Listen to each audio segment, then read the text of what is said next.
seja Deus. Então, o homem de Deus tinha uma ordem divina. Deus havia estabelecido uma ordem, um mandamento específico para ele, que ele não deveria voltar pelo mesmo caminho, não deveria parar para beber e nem comer. Essa era a ordem divina.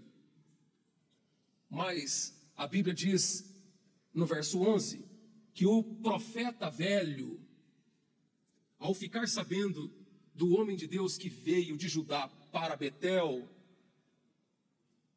albardou o jumento e foi-lhe ao encontro. Percebam, foi-lhe ao encontro. Irmãos, como que nós estamos aqui nessa noite, na terceira parte de uma palavra que eu tenho chamado de discernimento espiritual. Discernimento espiritual é uma capacidade que nós temos da parte de Deus de provar os espíritos, conforme diz a palavra de Deus na Epístola Universal de João, na sua primeira epístola, no capítulo 4, verso 1, provai o espírito para ver se é de Deus. No livro do Salmo tem uma outra passagem que confrontando com esta passagem, diz, provai e vede que o Senhor é bom. A própria palavra de Deus, Deus se permite ser provado. Ou seja, nós não podemos ser igual a avestruz, engolindo tudo que aparece pela frente, sem nenhum critério, sem nenhuma verificação, sem nenhuma confirmação. Discernimento espiritual é uma capacidade que é possível nós obtermos pela parte do Espírito Santo, para nós não entrarmos no erro e nem cairmos no engano.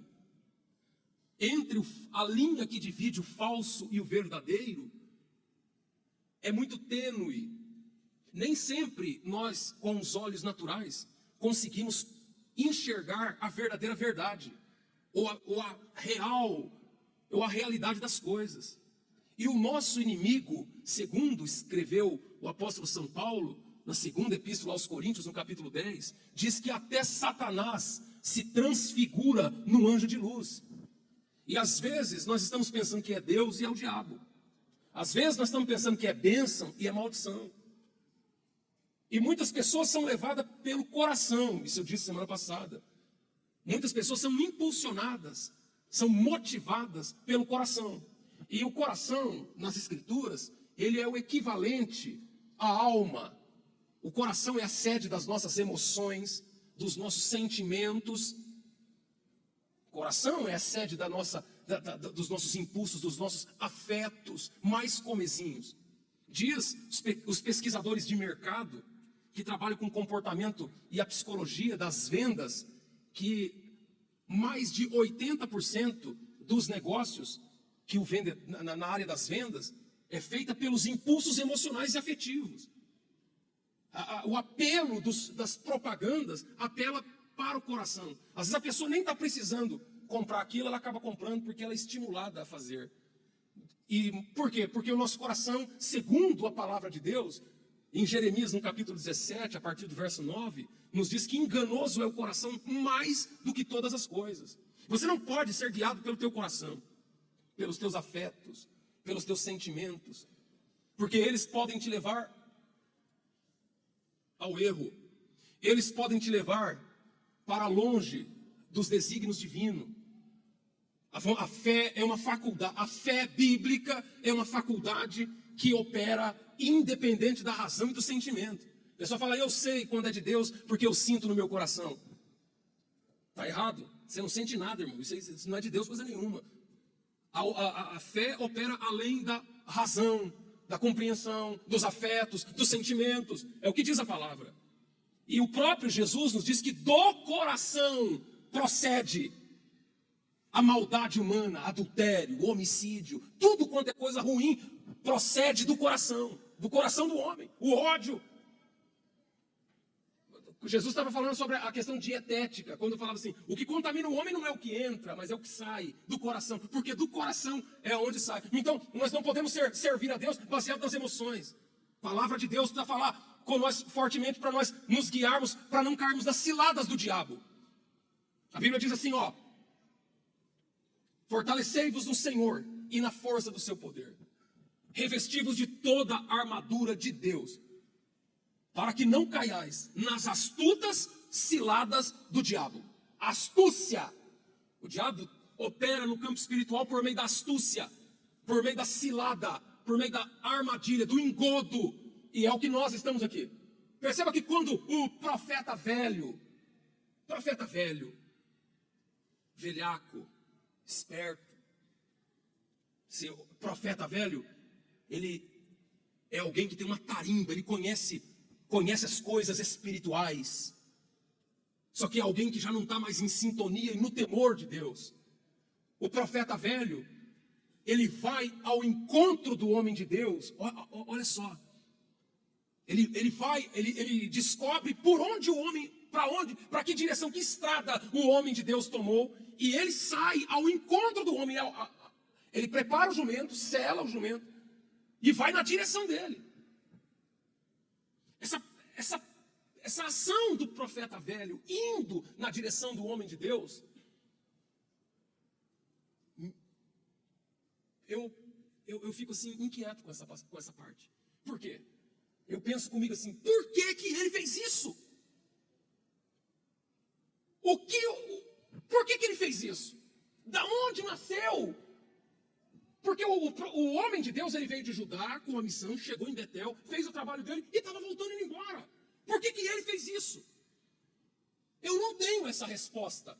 Porque talvez essa resposta não exista. Por que as pessoas são tão ruins? Por que uma pessoa faz o mal para outra pessoa que nunca fez nada para ele? Talvez você esteja se questionando, fala, rapaz, mas eu nunca fiz nada para fulano ter tanta raiva de mim. Eu nunca fiz nada para fulano me querer tão mal. Eu nunca provoquei, eu nunca disse nada a ele, eu nunca nem cara feia eu fiz para ele, nunca tratei com indiferença, nunca falei mal, nunca o critiquei, sempre procurei tratar com brandura, com docilidade, de maneira respeitosa, educada. Minha função aqui, eu venho aqui, faço meu trabalho e volto para casa e tal, mas aqui, o que acontece? O profeta velho ficou sabendo que o homem de Deus chegou em Betel, fez o trabalho, já estava a meio caminho na direção de casa, e ele ao bar do jumento, e vai ao encontro do homem de Deus para prejudicá-lo. Irmãos, existem pessoas que estão a serviço do mal sem motivo algum. Você tem motivo para a operação do mal? Foi ao encontro do outro só para prejudicá-lo. Pessoas maldosas, espíritos ruins que existem no mundo. Pessoa que nem te conhece entra em contato. Você já viu pessoas que caem em golpe? Encontra uma pessoa, parece... esses alguns anos atrás, eu ainda morava em Três Lagoas, trabalhava com uma mulher, o nome dela era Sandra, e a mãe dela era professora, e ela falou, minha mãe está morrendo de vergonha, porque ela caiu no golpe do bilhete premiado, e ela estava saindo da Caixa Econômica Federal, chegou uma pessoa, um rapaz, de ótima aparência, educadíssimo, muito bem vestido, com um aspecto assim de uma pessoa, aquele aspecto de uma pessoa fina, nobre, educada, começou a conversar com ela. De repente chegou uma outra pessoa também do mesmo tipo, e ali começaram a puxar o papo, e quando chegou essa outra pessoa, ela entra com a história que já prendeu a atenção, já entra com a história do bilhete que está premiado, mas tem um problema e não sei o que e tal, e a pessoa, ele precisa do dinheiro ali na hora, e foi lá, pegou tudo que tinha na poupança e comprou o bilhete premiado para depois saber que era um golpe. A pessoa vai ao encontro de quem ela nem conhece, nem sabe quem é. Pessoa com aspecto gentil, com palavras sedosas, envolventes, vai ao encontro da outra, com argumento falacioso, com espírito de mentira, no intuito de prejudicar. Quando não, irmãos, e esses tipos de ações, elas acontecem aos borbotões, porque hoje os meios digitais, através da internet, aproximam pessoas de toda parte do mundo, pessoas que estão a serviço de dar golpes.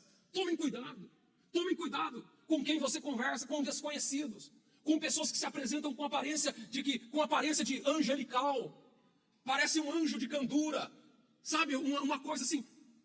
Tome cuidado, abra os teus olhos. Eu estou aqui pregando essa palavra debaixo do temor de Deus e no impulso do Espírito Santo. porque Deus quer te livrar da cilada. Louvado seja Deus. O profeta velho vai atrás do homem de Deus e convida o homem, porque o profeta velho já sabe que o homem de Deus não pode voltar. Ele não pode entrar na casa e comer e beber. Ele não pode, ele tem um mandado específico de Deus para isso. Sabe, ele tem uma ordem divina. O Senhor me mandou pela sua palavra. Aqui, irmão, qual é o problema de comer pão e beber água? Nenhum é pecado comer e beber, não é? Mas se Deus mandou você não fazer, não faça. Se Deus, não tem problema nenhum, você pode comer no restaurante que você quiser, você pode ir no shopping, você pode... Agora, se Deus te dizer que não é para ir, não vá, porque Deus está te livrando. Os mandamentos de Deus não são mandamentos para nos escravizar. Os mandamentos de Deus não são mandamentos para nos fazer pessoas infelizes. Os mandamentos de Deus não são mandamentos para nos tornar pessoas decaídas. Os mandamentos de Deus são mandamentos que nos traz paz, segurança e livramento. Porque alguém às vezes recebe um não de Deus e fica bravo com Deus. Recebe um não de Deus e se revolta com Deus, se revolta com a igreja, se revolta com a Bíblia, se revolta com o pastor, se revolta. Mas na verdade os mandamentos não são pesados. Os mandamentos são doçuras para a nossa alma. É um deleite de Deus obedecer a palavra. Irmãos, às vezes a gente tem certas palavras hoje que está causando ojeriza nas pessoas. Tem certas palavras que hoje que as pessoas não podem mais ouvir. As pessoas parecem ter urticária, pega alergia de certas palavras. Não pode ouvir mais a palavra religião. Não pode mais ouvir a palavra doutrina. Doutrina da urticária. Não. Doutrina, as pessoas se revoltam com doutrina. É ou não é? As pessoas não gostam mais da palavra doutrina. Porque elas associam doutrina com camisa de força.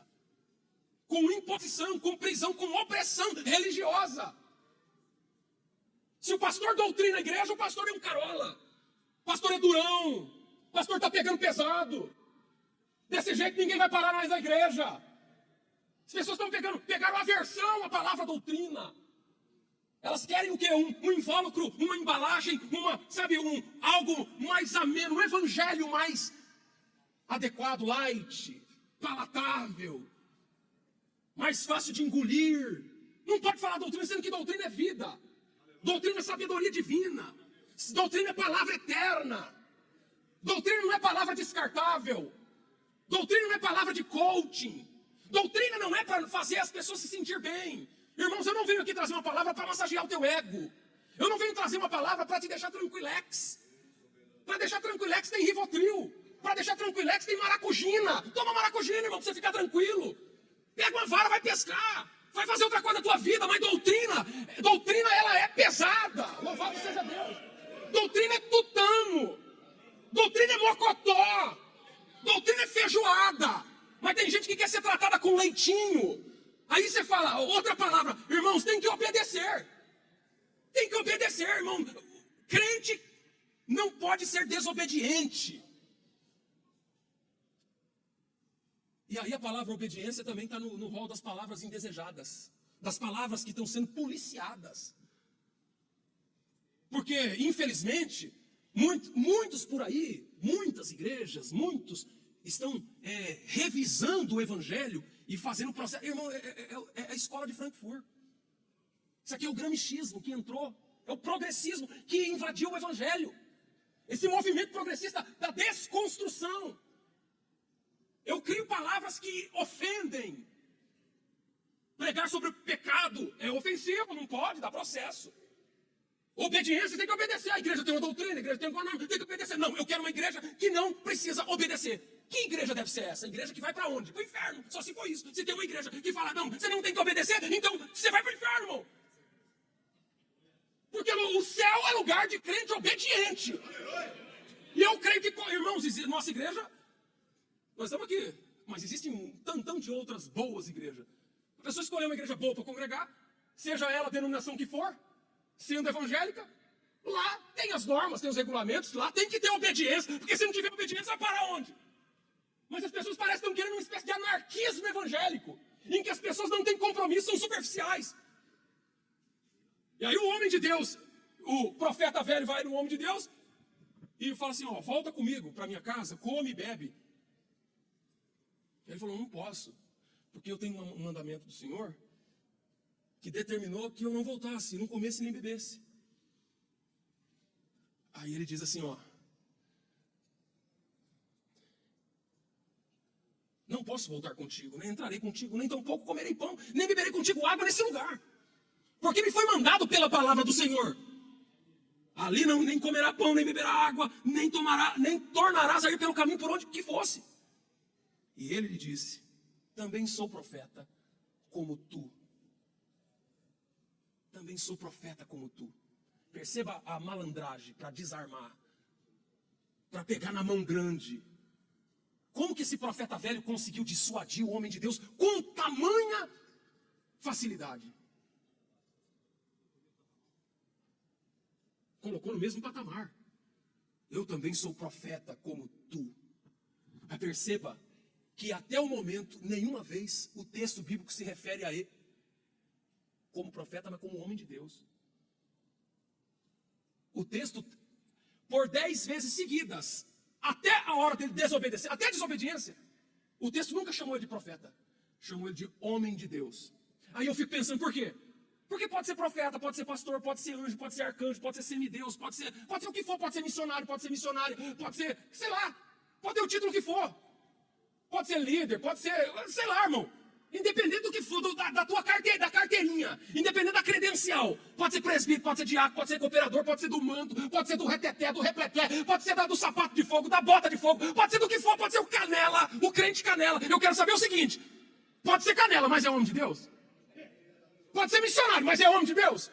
Pode ser pastor, mas é homem de Deus? Eu quero saber o seguinte: mas é pastor, mas é evangelista, mas ele prega, ele faz, ele acontece, é isso e aquilo. A minha pergunta não é essa, a minha pergunta é o seguinte: é homem de Deus? Porque, irmão, você vai lá na Praça da Sé, o pessoal está vendendo. Você vai lá na Conde de Sarzeda, de vez em quando nós vamos lá. O pastor Ronaldo, a gente gosta de ir lá fazer para comprar livro evangélico. O pastor Moacir também de vez em quando vai lá. O pessoal está vendendo lá, irmão. Diploma de pastor, anel de pastor, carteira de pastor. Você sai de lá, irmão, terno de pastor, gravata de lá, tem tudo. Lá você compra, e passa no cartão e parcela em 10 vezes sem juro. Você sai de lá pastor, credenciado em tudo quanto é tipo de entidade federal, estadual. Eu estou mentindo? Não estou mentindo, irmão. É só você deixar cair do RG lá e acabou a conversa. Você sai de lá pastor e ninguém vai dizer na vida que você não é. Agora eu quero saber o seguinte: é homem de Deus? Porque a questão aqui não é eu sou profeta como tu, mas é homem de Deus. Ele não falou eu sou homem de Deus como tu, eu sou profeta como tu.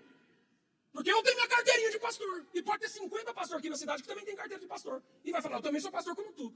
Mas eu quero saber se é homem de Deus, não quero saber da tua carteira. Carteira não faz obra de Deus, carteira não expulsa demônio, carteira não recebe revelação de Deus, carteira não cura enfermo, carteira não manifesta nada, não faz diferença alguma se você tem credencial disso ou daquilo. E o duro que tem uma briga, tem gente briguento, obreiro briguento, que está brigando por causa de cargo dentro da igreja. E nós não estamos aqui em questão de cargo, nós estamos aqui em função de nós estarmos na presença do Senhor.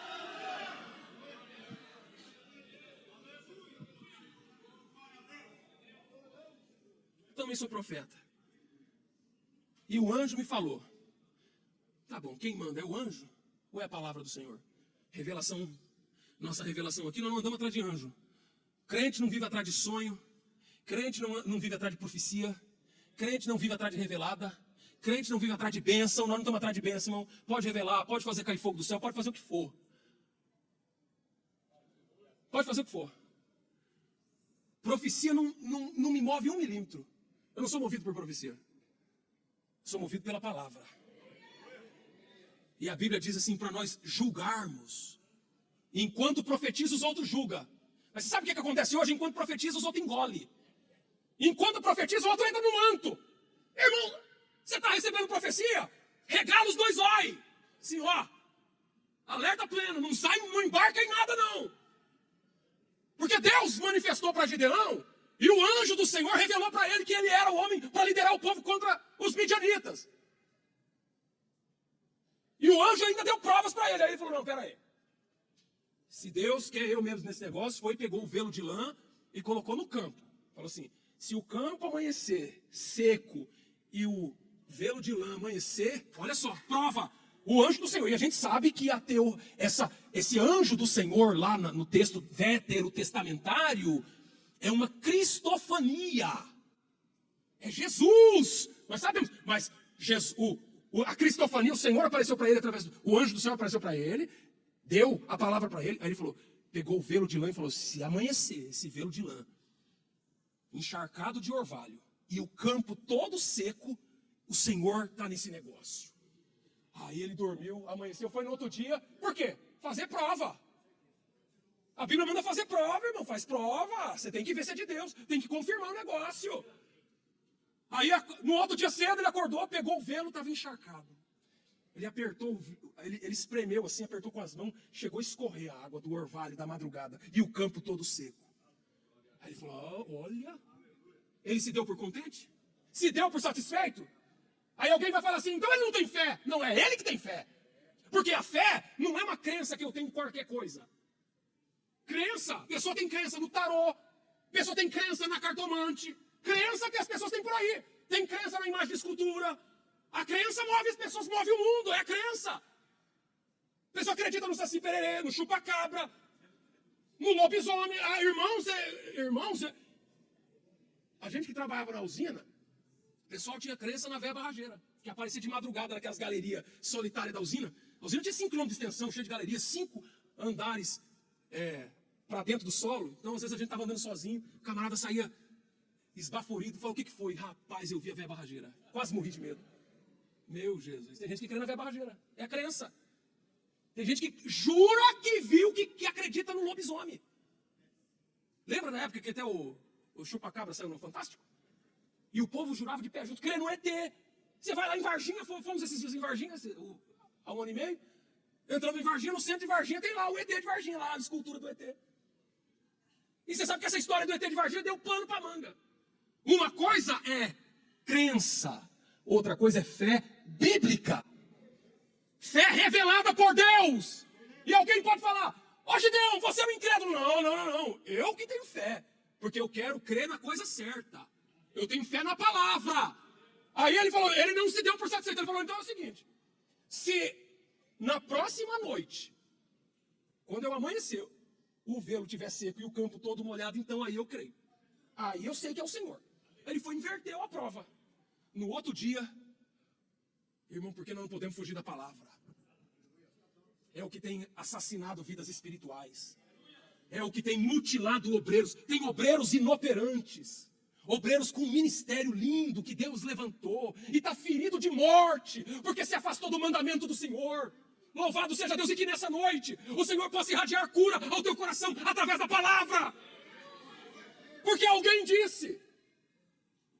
Porque alguém disse, eu sou profeta como tu. Ele foi e caiu nessa esparrela. Porque alguém disse. Você já viu alguém que fala do outro? Alguém foi lá e falou alguma coisa de você para outra pessoa. A outra pessoa não averigou, não viu, não confirmou e engoliu aquilo. Aí daqui a pouco a pessoa nem conversa mais com você. Está com raiva de você. Porque alguém disse. Irmão, nós somos crentes na palavra, irmão. Nós seguimos o evangelho, irmão. Nós não andamos atrás do que os outros estão dizendo. Irmão, nós não andamos atrás de fofoca, nós não andamos atrás de rádio peão, nós não andamos atrás de papagaio, nós não andamos atrás de conversa de Facebook, de internet, de Instagram. Nós andamos na retidão da palavra divina. Ele voltou e comeu pão. E sucedeu que, estando ele à mesa, a palavra do Senhor veio ao profeta, que o tinha feito voltar. Agora aqui está o enrosco. Vai entender esse negócio. Agora aqui é o quebra-cuca do texto. Porque o profeta velho que fez o homem de Deus voltar e se desviar do mandamento do Senhor, agora ele está sentado à mesa e eles estão acabando de comer. E o profeta velho agora, a palavra do Senhor veio através dele para profetizar contra o homem de Deus. Está aqui, ó. E sucedeu que, estando eles à mesa, a palavra do Senhor veio ao profeta que o tinha feito voltar. E clamou ao homem de Deus, que viera de Judá. Assim diz o Senhor, visto que foste rebelde à boca do Senhor, e não guardaste o mandamento que o Senhor teu Deus te mandara, antes voltaste, e comeste pão, e bebeste água no lugar de que te dissera, não comerás pão nem beberás água, o teu cadáver não entrará no sepulcro dos teus pais. Aí vem cá. Eu quero que vocês reflitam comigo essa passagem. O que está acontecendo aqui? A palavra do Senhor veio ao profeta velho, e o profeta velho falou, porque você foste rebelde à palavra do Senhor, ao mandamento do Senhor. Aí alguém fala, mas a pessoa que fez errar, agora está decretando juízo? É assim que acontece. Tem gente que serve para jogar lenha na fogueira. Tem gente que faz esse serviço. Os que estão do teu lado te incentivando a fazer coisa errada, são os primeiros que depois vão apontar o dedo para você. Porque quem mais sabe do erro do homem de Deus, senão o profeta velho? Eu vou dizer uma coisa para você. Quando um homem de Deus sabe do teu erro, um homem de Deus, pessoas de Deus sabem do teu erro, eles não vão te ajudar a esconder o erro. Ele vai te levar para a cura e para o conserto. Agora, quando alguém... Olha só. Quando alguém que não tem compromisso com a palavra, às vezes até te incentiva, tem gente incentivando. Tem gente incentivando, tem gente que incentiva. Incentiva a rebeldia. Incentiva coisas erradas. O que incentivou é o que vai ser. É o que vai pisar em você.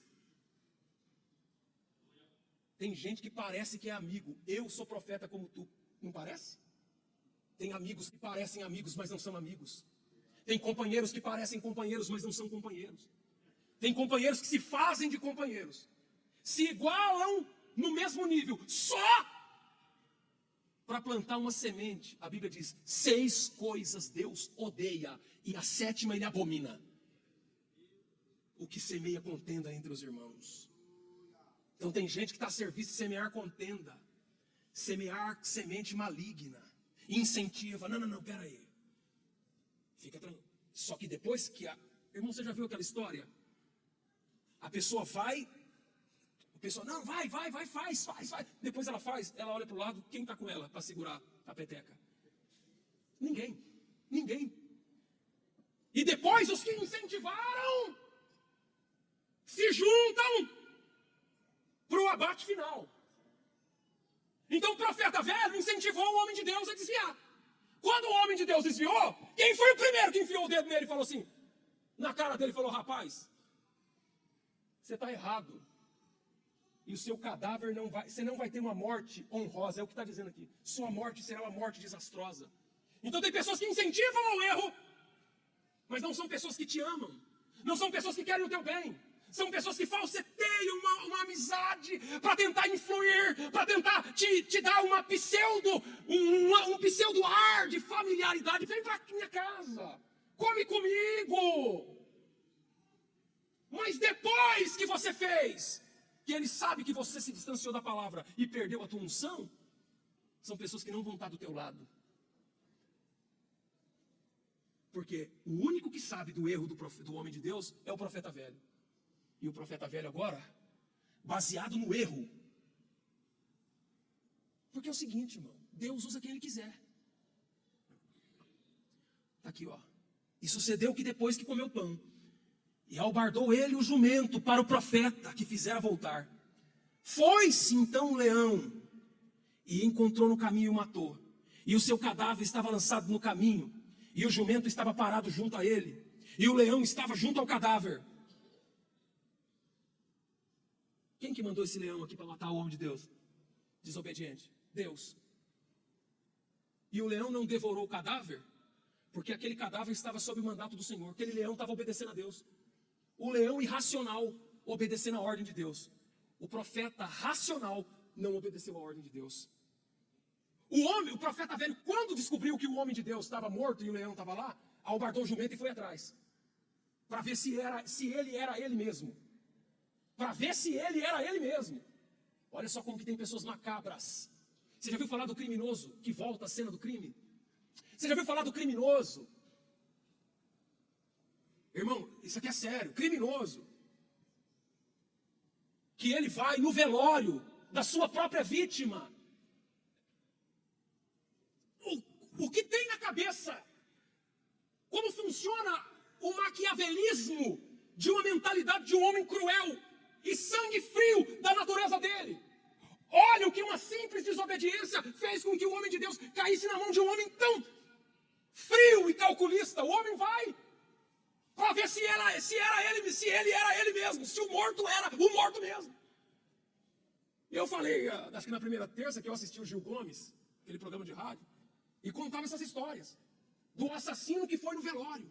Chegou no velório e parece que o assassino quer ir no velório para ele ver se o serviço dele foi bem feito mesmo. E aí ele chega no velório, vê todo mundo chorando e chora também. E a Bíblia diz, ouvindo o profeta que o fizera voltar ao caminho, disse, o homem, é ele mesmo, que foi rebelde à boca do Senhor. O Senhor entregou ao leão e o despedaçou segundo a palavra do Senhor. Então disse, me albarda o jumento, e albardaram. E ele achou o cadáver lançado no caminho, e o jumento e o leão que estavam parados junto ao cadáver, e o leão não tinha devorado o corpo, nem tinha despedaçado o jumento. Então o profeta levantou o cadáver do homem de Deus, pô-lo em cima do jumento, e o tornou a levar. Assim veio o profeta velho à cidade, a chorar e enterrar. O camarada é terrível. Porque, você já viu a frase lágrima de crocodilo? A lágrima de crocodilo é o seguinte, irmão. A raiz do dente canino do crocodilo está abaixo e próximo da bolsa lacrimal. Então, conforme o crocodilo está devorando a sua presa, a raiz do dente está pressionando a bolsa e fazendo ele chorar. E é daí que vem a palavra lágrima de crocodilo. Porque tem muita gente chorando em velório. Eu vou dizer aqui, irmão. Os maiores escarcéis que eu já vi em velório não é por afeto, não é por amor, é por remorso. É por remorso. Então, irmãos, a desobediência, as pessoas vão... Eu não quero chorar no teu velório, não. E eu não quero que ninguém chore aqui no meu velório, não é para chorar, não. Porque talvez a pessoa vai chorar porque sabe o que fez. Porque sabe o que não fez. Então, como pode o profeta velho chorar o homem de Deus que desobedeceu? Como pode, irmão? Isso aqui não é lágrima de sinceridade, não. Para com isso. Vamos crescer na fé aqui na palavra. Vamos falar o papo reto aqui, irmão. Senão vamos começar a confundir as coisas. Falando, nossa, como que fulano gostava do ciclano. Não, pera, para aí. Sei não, hein? Sei não. Eu desconfio dessas coisas. Porque o camarada chorou aqui, chorou. E a Bíblia ainda termina dizendo aqui, o profeta levantou o cadáver do homem de Deus, pôs no jumento, levou para chorar e enterrar. O profeta velho foi chorar e enterrar, um a menos. Para a minha concorrência aqui, para a minha clientela, um a menos. Tirei já, tem gente que está a serviço de tirar o outro da jogada. E tá dizendo aqui, e colocou o seu cadáver em seu próprio sepulcro. Sepulcro era dele. Tem gente que quer empurrar você para o buraco que é para ele. Irmão, isso aqui é uma coisa macabra. Tem cada coisa que eu vou falar para você. Está aqui na palavra, a Bíblia diz que a palavra serve para ensinar, para redarguir. E você está aqui para ouvir a palavra. Por isso você tem que abrir o olho. Obedeça a palavra. Não teria sido mais simples, não teria sido melhor, não teria sido mais digno ele ter obedecido a palavra de maneira simples, conforme Deus havia mandado.